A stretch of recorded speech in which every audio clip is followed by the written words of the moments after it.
À 17h40, heure de l'Est, le 21 juin 2025, quelque chose de lourd tombe à travers le ciel nocturne au-dessus de l'Iran. Un bloc d'acier et de produits chimiques, proche de la masse de 3 autobus scolaires, est déjà verrouillé sur sa trajectoire. En moins d'une minute, il rencontrera la pierre restée en place depuis avant la première roue. Et avec lui vient une question qui suit chaque avion de guerre depuis la première bombe larguée. Quelle force peut modeler la Terre, et combien la Terre peut-elle résister? La route vers cet instant a commencé très loin, sous les lumières vives d'une base aérienne du Missouri. Une équipe travaillait autour d'une machine volante rare, l'une de moins de 20 maintenues prêtes. Son coût ne se comptait pas en millions, mais en milliards, une somme suffisante pour acheter des flottes entières d'autres avions. L'équipe au sol vérifiait chaque pièce avec un soin pratiqué. Dans la soute, on chargeait des armes pesant entre 13 et 15 tonnes chacune, conçues avec un seul but, pénétrer, puis briser ce qui se cachait. Des moteurs construits pour une poussée silencieuse attendaient. Chacun pouvait pousser avec une force mesurée en dizaines de milliers de livres. Leur chant serait bas, presque étouffé, mais assez puissant pour lever la silhouette sombre et tout son fardeau dans le ciel. L'équipage bougeait vite, mais son silence montrait qu'il savait ce qui attendait à la fin. Pour eux, ce n'était pas la gloire, seulement la préparation. La piste devant eux était longue, plus de 12 000 pieds de béton, mais la route au-delà exigerait plus que de la longueur, elle exigerait de la tromperie. Lorsque les roues quittèrent le sol près de minuit, le plan était déjà en marche. Certains avions s'élevèrent vers l'est, d'autres vers l'ouest. Vus de très haut, pour ceux qui observaient à travers les lentilles des satellites, cela ressemblait à une partie de la flotte en route vers le Pacifique. Des rapports passeraient entre puissances rivales. La confusion se répandrait dans des centres de commandement lointains. Pourtant, la vraie trajectoire était cachée dans l'Atlantique sombre, un fantôme glissant vers l'est, silencieux et invisible. La traversée de l'océan poussait les limites. Même avec des réservoirs de carburant fixés sur son corps, l'aile volante ne pouvait atteindre qu'une portée de 4 à 5 000 milles avant d'avoir besoin de plus. Pour atteindre sa cible et revenir, le voyage dépasserait 14 000. Sans ravitailleurs attendant dans le ciel, les chiffres ne collaient pas. Et ainsi, dans l'obscurité glacée de l'Atlantique central, les machines se rencontrèrent. Imaginez tenir une aiguille et du fil à la lumière du jour calme. Remplacez-les maintenant par 2 corps d'acier, chacun se déplaçant à des centaines de milles par heure, ballottés dans l'air turbulent, rejoignant l'écart de seulement 9 mètres.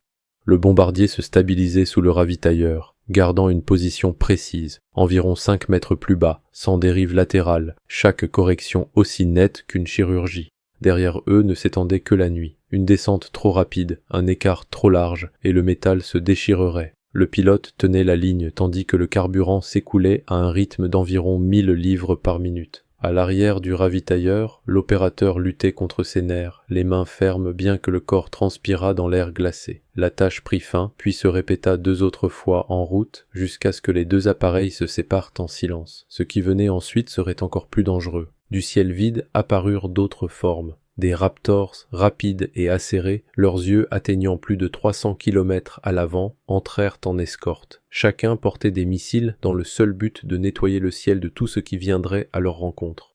Derrière, d'autres machines suivaient, silencieuses à leur manière, agissant comme éclaireurs et capteurs. Ensemble, ils formaient un mur invisible pour quiconque regardait depuis le sol. Et pourtant, ce mur n'attaquerait pas directement. Son premier devoir était de balayer les yeux de la Terre. Sous terre, dans des bunkers cachés, les équipes radar observèrent leurs écrans. Puis les écrans devinrent étranges. Un signal grandit, puis disparut. Un autre se déplaça sur place, changeant de portée, de cap, même de vitesse. La vérité était enterrée dans le bruit. La raison, des brouilleurs aériens déversant de la puissance dans des bandes qui s'étendaient sur tout le spectre. Certains radars osèrent rompre le silence, cherchant de vraies cibles, mais chaque fois une réponse les attendait. En paire, des jets d'attaque lancèrent des missiles conçus pour chasser les signaux. Une fois le verrouillage établi, éteindre n'offrait aucune sécurité. Le chercheur se souvenait. En quelques secondes, des explosions déchirèrent des sites censés protéger la Terre. Les opérateurs quittèrent leur poste, plus effrayés d'être atteints que de désobéir aux ordres. Au moment où le couloir aérien fut formé, plus de 30 radars avaient été réduits au silence ou détruits. La voie était maintenant ouverte. Dans ce calme au-dessus du golfe, plus d'une centaine d'aéronefs tenaient en position, chacun dans une zone tracée bien avant. Leur couverture combinée s'étendait sur environ 80 km de large et plus de 300 de profondeur, un espace assez clair pour que les figures principales avancent. En altitude, les bombardiers ajustèrent leur cap. Les portes s'ouvrirent, non pas avec du bruit, mais avec une grâce mécanique, révélant les formes sombres à l'intérieur. L'une se sépara, glissant dans l'air mince. Un instant, elle sembla suspendue. Puis ses ailerons s'écartèrent. Les systèmes de guidage captèrent des signaux depuis l'espace, et la gravité la saisit. Elle tomba vers le bas, prenant de la vitesse jusqu'à filer plus vite que bien des tempêtes. Les chiffres derrière cela étaient là brutaux, avec une masse de plus de 13 tonnes et une vitesse supérieure à 900 km par heure, l'énergie contenue dans le corps équivalait à des milliards de joules.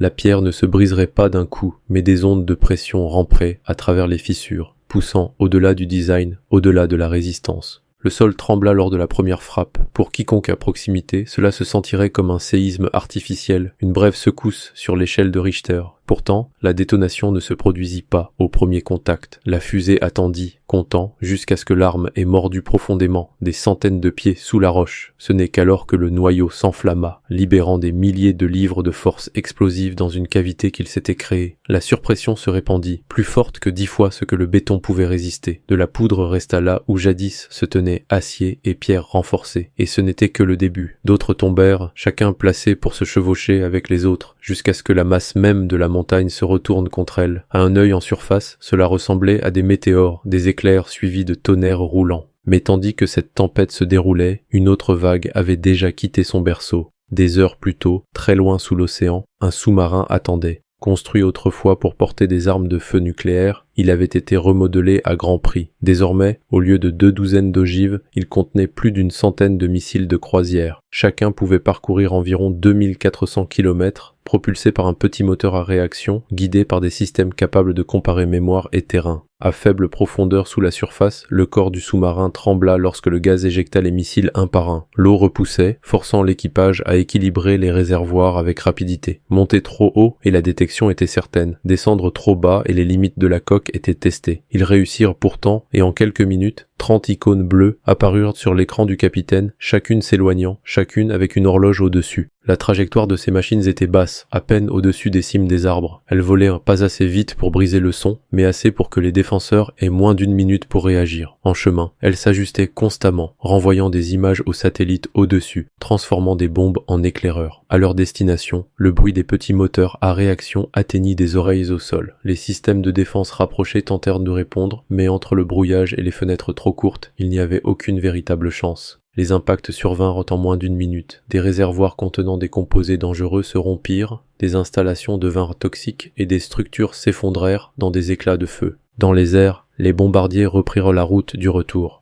Les calculs montraient que leurs réservoirs contenaient encore assez pour revenir, avec des réserves en plus. Derrière eux, des nuages brillaient faiblement, là où des installations s'étaient autrefois dressées. Le temps passé au-dessus des cibles se mesurait en moins d'1 demi-heure, mais l'effet fut immense. Pour les défenseurs, aucune chance n'avait été offerte. Aucun missile lancé, aucun avion levé en réponse. La surprise fut totale, l'opération coula du début à la fin sans pause. Et pourtant, la question initiale persiste. Quelle force peut modeler la Terre et combien la Terre peut-elle résister? La réponse ne fut pas donnée dans le bruit ou la flamme. Elle demeura, suspendue comme de la fumée sur les montagnes et les mers, attendant la prochaine ombre qui tomberait du ciel.